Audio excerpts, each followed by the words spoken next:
Il existe un autre homographe.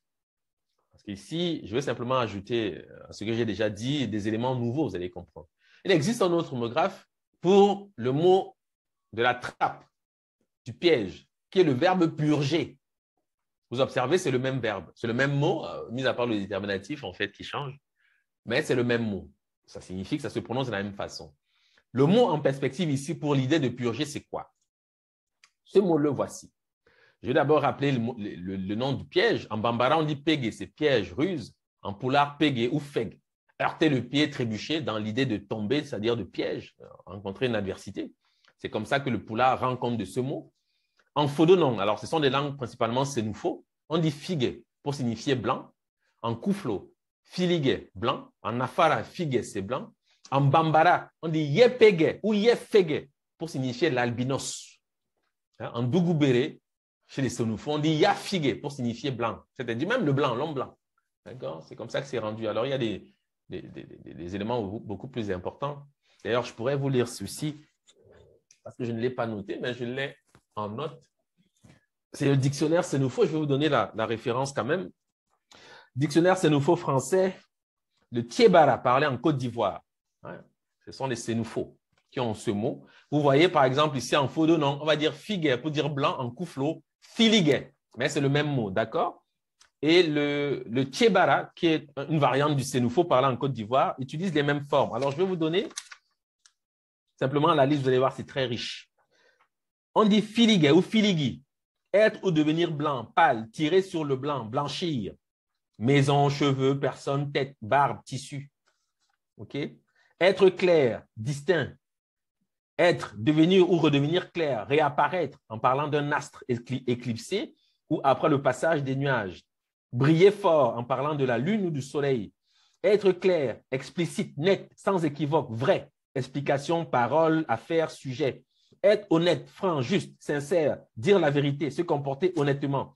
Personne qui ne trompe pas ou qui ne vole pas les autres. On va par exemple dire « Oui, au filigi siembele maï », il n'est pas honnête envers les gens. Bref, en contexte, c'est très riche, je vous l'ai dit. Tout cela, c'est le même mot, hein, filige. Être évident, clair, connu, être sûr, certain. Être déboisé, décliné, baissé. Mûrir, en parlant du mil, du maïs, du furoncle, du petit bouton sur le corps. Être ou devenir blanc, blanchir. Blanchir, peindre, badigeonner en blanc ou d'une couleur tirant sur le blanc. Piler, du riz pour la dernière fois. Blanchir, c'est-à-dire même dans l'air de battage. C'est extraordinaire. Hein? C'est quelque chose d'extraordinaire. Bref, ça, c'est une série. Alors, le dictionnaire, c'est le dictionnaire de Richard Mills. Scénario de parler, Thiébara parlé en Côte d'Ivoire. Ça date de... C'est le tome 1, parce qu'il y a 2 tomes, je l'ai dit quand même, 2003. Okay? Publié en 2003. Donc, c'est ça. C'est simplement pour vous dire, évidemment, qu'en contexte, c'est très riche, mais que dans l'absolu, bien sûr, on s'arrête pour au moins l'expression. Et la victime sacrificielle, ça deviendra l'albinos dans ce contexte, c'est évident. Et ça peut surprendre, je vais vous expliquer pourquoi. Parce qu'on parle de la mort d'Osiris. Vous voyez apparaître un albinos. Bon, si vous avez été attentif des fois dernières, nous avons déjà parlé de ces aspects. Parce que, par exemple, je vous ai dit, par exemple, le héros culturel chez les Bassa, c'est Nanga. Mais Nanga signifie albinos chez les Bétis, les Boulous. Et c'est le même ancêtre. Hein. Mais c'est Nanga. C'est l'albinos. Mais c'est Osiris. Et je vais vous expliquer pourquoi ensuite. Okay? Parce que ça peut surprendre quand on voit Osiris. On pense plutôt que c'est Seth qui est l'albinos. Mais il y a un jeu, un petit jeu là, de forme qui se met en place. Et nos ancêtres jouent là-dessus. Mais en réalité, la représentation, vous savez que l'albinos, c'est l'avatar des jumeaux. Donc, ça peut aussi être des jumeaux. De toute façon, c'est la même chose. OK? Je vais lire un texte de Germaine Dieterlen qui permet vraiment de statuer sur ces questions et sur les sacrifices de fondation, comme évidemment la mort d'Osiris. Elle dit ceci. Chez les Bambara, les albinos de peau claire ou rougeâtre et aux cheveux roux sont dits gombele ou yepege ou yefege. C'est le même mot. C'est-à-dire, c'est le nom du piège. Le yé, c'est un préfixe. C'est le nom même du piège. C'est-à-dire, c'est Seth lui-même, en fait. Ce dernier terme, c'est-à-dire yepege, étant réservé à ceux qui présentent les caractères les plus accentués.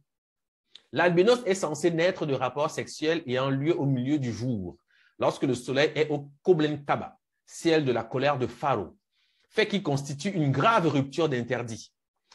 Celle-ci a pour conséquence d'unir dans le sein maternel des jumeaux primitivement octroyés à la femme par Pharaon et de décolorer la peau de l'être ainsi formé. De ce fait, l'albinos avatar des jumeaux n'hérite point de principe spirituel d'un défunt. C'est-à-dire que ce n'est pas une réincarnation. Ce n'est pas quelqu'un qui est mort, qui est revenu. D'accord? L'albinos. De l'ambivalence de l'albinos, de même essence que Pharaon à l'origine, mais déchu à cause de l'impureté transmise par ses parents, découlent divers usages et représentations. Son corps est considéré comme doué de pouvoirs spéciaux. Cette valeur attribuée à l'albinos en fait une victime de choix pour les sacrifices offerts à Pharaon, c'est-à-dire à Osiris, en fait, soyons clairs. Son nyama est tel qu'il peut être sacrifié sans prière, l'acte même constituant une invocation efficace. Voilà ce que dit Germaine Dieterlen, et je rappelle, c'était une Française. J'ai souvent l'habitude de dire, en réalité, c'est souvent les kémites qui sont les premiers ignorants de ces questions. Vous voyez, parce que souvent, chez nous, bon, on va vous dire que c'est la sorcellerie. Oui. Bon, en tout cas, bref. Donc, évidemment, en Égypte, vous retrouvez les mêmes parallèles. On vous dit que les personnes de teint roux étaient sacrifiées sur le tombeau d'Osiris. C'est ce que dit Didor de Sicile, que les Égyptiens n'aimaient pas la présence, n'aimaient pas être en société avec les personnes au teint clair, etc., etc. C'est pour ça qu'en Wolof, on dit res pour signifier avoir le teint clair. On dit resal pour se déteindre la peau. Parce que res, c'est kessé. C'est la momie, c'est le grain. Hein? C'est le même mot, sauf qu'en Wolof, ça apparaît maintenant d'une autre manière, mais en réalité, ça renvoie à la même objectivité, parce qu'il ne faut pas oublier que le linceul est blanc. C'est-à-dire, Osiris, il est dans un linceul qui est tout à fait blanc, sans tache.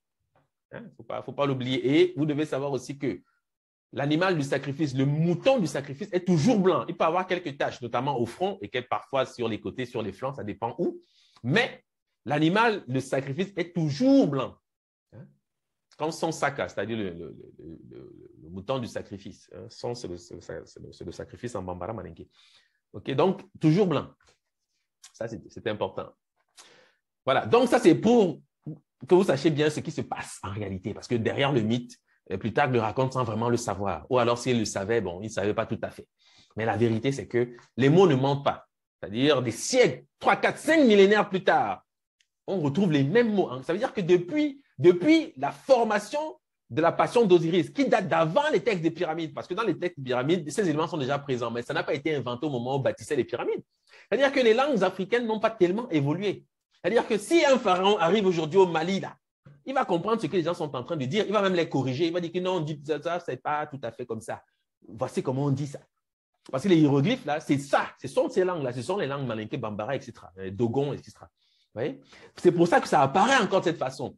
Et vous voyez que la puissance des hiéroglyphes, c'est quoi? C'est que les Dogons n'ont pas ce mot pour dire l'albinos. Ils ont ce mot pour dire clouer, pour dire faire le sacrifice de fondation. Mais les Bambara vont dire albinos directement. Donc, puisque ce sont... Il faut savoir que les Dogons sont des malinqués. Ouais? Donc, dans une société organisée et homogène, on sait très bien quoi faire, quand faire. C'est-à-dire, on n'a pas besoin nécessairement à l'oreille de se dire exactement les mêmes choses pour avoir la même vision du monde. Ça, c'est clair. Vous voyez? Parce que cette diversité, c'est quand même encore une richesse. Et elle permet même de protéger la religion, la tradition, parce qu'elle cultive l'ésotérisme. Parce que si vous êtes Bambara et que vous faites votre initiation seulement chez les Bambara, vous allez savoir un peu, mais vous serez plus fort si vous allez comprendre ce que les Dogons disent. C'est clair. Et c'est comme ça partout. C'est-à-dire que si vous voulez vraiment connaître les choses fondamentalement, la vérité universelle, la parole de Dieu, vous devez faire la somme des parlers en Afrique. Ça, c'est clair. Vous ne pouvez pas juste rester dans votre coin, parler une langue et croire que vous allez percer les mystères avec votre... Ce n'est pas possible, parce que votre voisin va dire le même mot, mais dans un autre contexte, qui va renseigner qui va vous renseigner sur ce que vous êtes même en train de faire sans vraiment savoir ce que vous êtes en train de faire. Donc, c'est dans la parole que réside notre civilisation. Et à l'origine, elle était unique, puisqu'il y a eu au départ un homme et une femme pour produire l'humanité. Ils parlaient la même langue. Donc, en réalité, tout ceci ne sont que des dérivés d'un seul et même corpus à l'origine unifié, mais qui va ensuite prospérer d'une certaine façon. Vous voyez?